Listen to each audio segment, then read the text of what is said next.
I also had severe heartburn at one point. I had heartburn all the time, from the time I woke up in the morning until I went to bed at night. And it got to the point that sometimes I felt like I was going to throw up, or I did throw up from it, because the burning was just that bad. It kept me awake at night sometimes. I had to prop myself up on a pillow. And so I got again another medication for that, which, you know, eventually took that away, and I don't take the medication anymore for that. What else?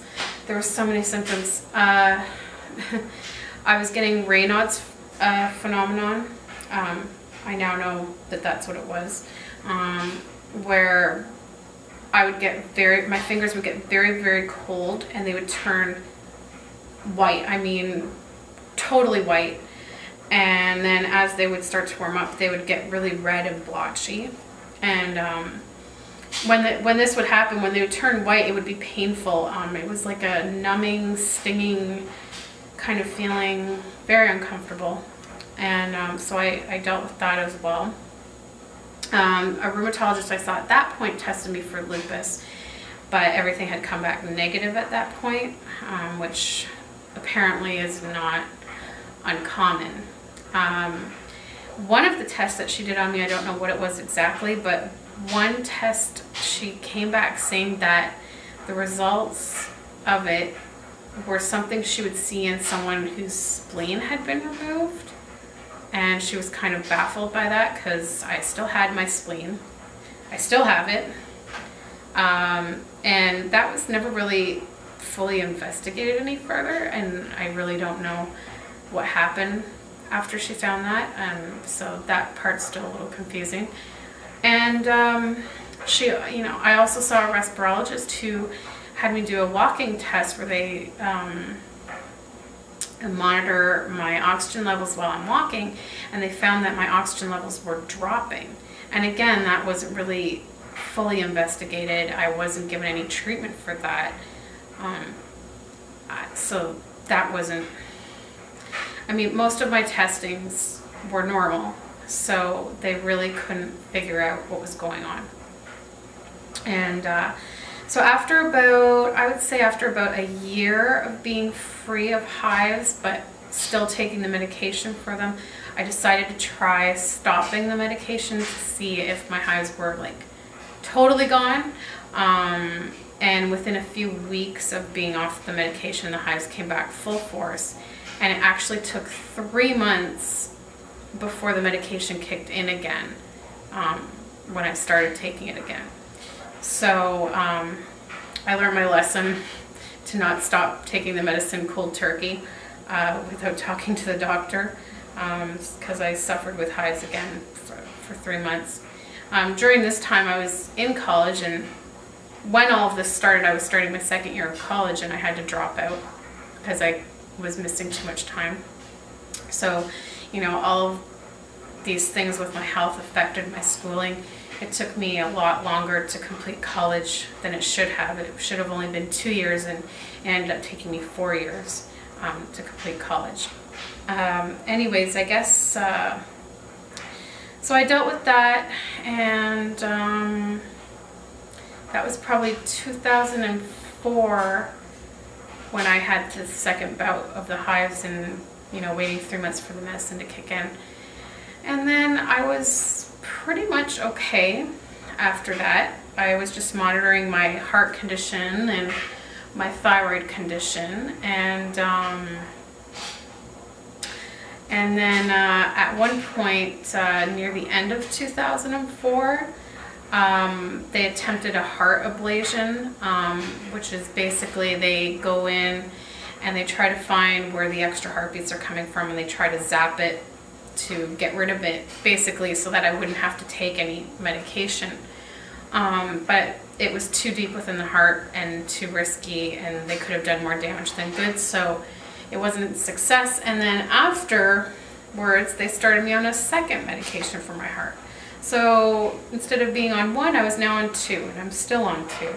And they just say that it's a nuisance symptom because, you know, sometimes it feels like my heart's racing, or it's going to pound out of my chest. And it's a scary feeling, but they've told me that nothing can really happen with it. There is a possibility of me fainting from it, but it's never happened. They just say that it's a nuisance symptom, more than harmful one.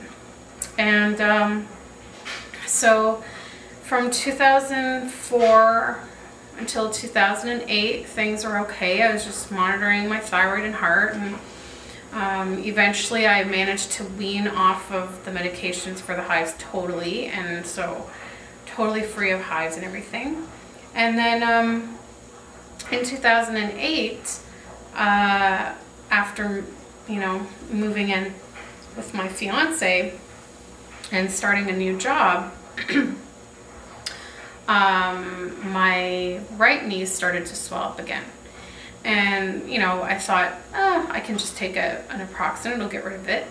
And it didn't. And next thing I know, both of my knees were bothering me, my toes were bothering me, my fingers were hurting, and it just progressively got worse. And next thing I know, like my elbows, my wrists, my fingers, my shoulders, all these things were sore and hurting all the time, and there was some swelling in them as well.